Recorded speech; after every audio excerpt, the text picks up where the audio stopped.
মৃত্যুর পরে আমার রবের দিকে তোমাকে চলে যাইতে হবে, আমার রবের কাছে চলে যাইতে হবে। দুনিয়ায় ভাই আমার আপনার যখন মৃত্যু হবে, আপনার আমার মৃত্যু হওয়ার পরে মসজিদের মাইকে বা আমার ভাড়া করা মাইকে ডাক দেওয়া হবে, মানুষকে এলান করা হবে, মাওলানা মাহমুদ আর বেঁচে নাই, আর এই দুনিয়ার জমিনে নাই, অমুক টাইমে তার জানাজা। প্রিয় ভাইরা, দুনিয়ার বুকে কত কাপড় দেখলাম, লাল সবুজ রঙিন কত কাপড় দেখলাম, কোন কাপড় তো পরায় না। সাদা কাপড়ে আপনাকে আমাকে পেঁচানো হইবে, সাদা কাপড়ে আপনাকে আমাকে পেঁচানো হইবে। আর কেউ এসে বলবে না মাহমুদ কোথায়, আর কেউ এসে বলবে না আব্দুল্লাহ কোথায়, আর কেউ এসে জিজ্ঞেস করবে না অমুক কোথায়। প্রিয় ভাই, জিজ্ঞাসা করবেন লাশ কোথায়, মুর্দার কোথায়, মরা মানুষটা কোথায়।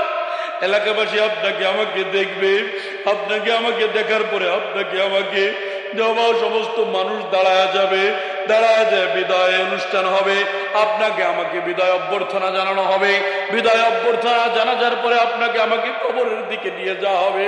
ও প্রিয় ভাই, আপনাকে আমাকে কবরের দিকে যখন নিয়ে যাওয়া হবে, কবরের পথে যাত্রা শুরু হবে, সমস্ত আত্মীয় স্বজন আপনার আমার সাথে থাকবে। প্রিয় ভাই, একটু লক্ষ্য করেন, আপনার আমার সাথে কবরের ওখানে সবাই যাবে, কিন্তু কবরের পথিক আমার বিবিও হবে না, আপনারও বিবি হবে না, কারো বিবি কারো স্বামীর সাথে ওই কবর যাত্রার পথিক হয় নাই।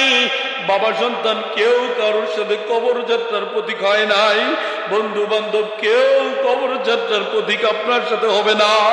আপনাকে একা কবরে রেখে আসা হবে, কবরের জীবন শুরু হবে, কবরের মধ্যে আপনাকে প্রশ্ন করা হবে, মার রব্বুকে, তোমার রবকে।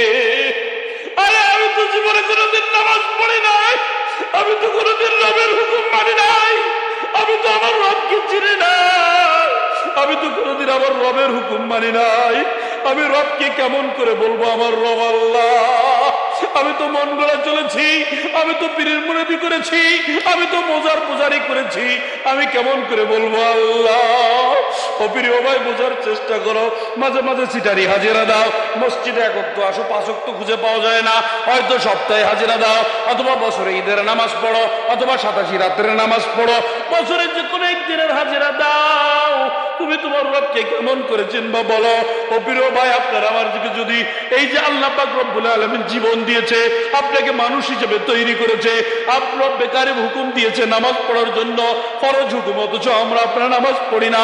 রব্বে কারীম যদি চাই, আপনার আমার শ্বাস 1 সেকেন্ডের ভিতরে লাগবে না, আপনার আমার শ্বাস বন্ধ করে দিতে পারে। এজন্য প্রিয় ভাইরা, কবর যাত্রার পথিক যখন হইব, কবরের মধ্যে কোনো আত্মীয় স্বজন যাইবে না, কেউ আমার আপনার সঙ্গ হইবে না। আপনাকে আমাকে কবরের মধ্যে প্রশ্ন করা হইবে, তোমার রবকে বলো, বলো, বলো তোমার রবকে। প্রিয় ভাই, রবের হুকুম তো কোনোদিন মানি নাই, রবের হুকুম তো কোনোদিন করি নাই, রবের দাসত্ব তো কোনোদিন করি নাই, রবের হুকুম তো কোনোদিন মানি নাই। রবকে কেমন করে বলবেন? এবার আপনাকে আমাকে প্রশ্ন করা হবে।